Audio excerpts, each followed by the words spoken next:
really important aspect for Euro nymphing is depth. And so we wanted to kind of talk about that a little bit and what we should be looking at and looking for. So what better place to go than guide BJ Bock of Bock Fly Fishing.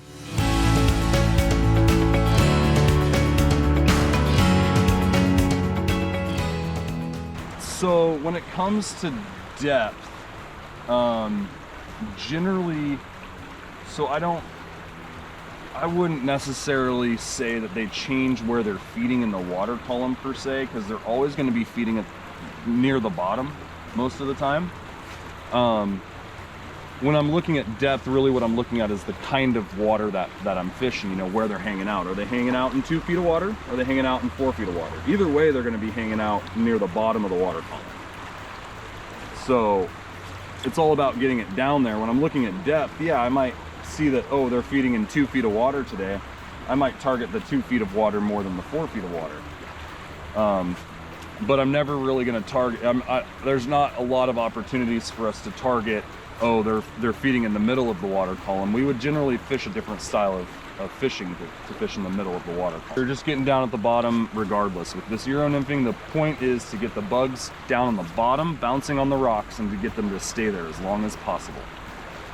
Because when you have no other line on the water, there's no other drag pulling the flies out of the zone. So you can keep the flies riding in that strike zone, like I said, that bottom third of the water column for a lot longer. You can get it there faster, and you can let it sit in that area for a lot longer.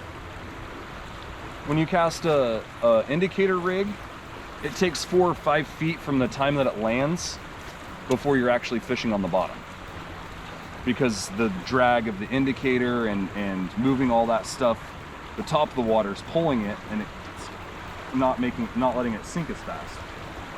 With this, as soon as you get that fly out there, the only thing that's touching the water is from the fluorocarbon down. Hopefully you got a little bit of good information out of that when you're out there next time and looking and thinking about depth when you're approaching a section of river.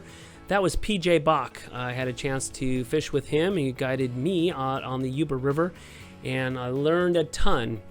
Just from that video, I learned a bunch, and there was a whole lot more. So he has a lot of information that he can impart on with people who want to learn a lot more, as well as both techniques and gear, as well as things like even just the history of the local area. Fun guy, right? Great guy to go out and fish with. If you want to get in contact with him, I'll put his website here in the post.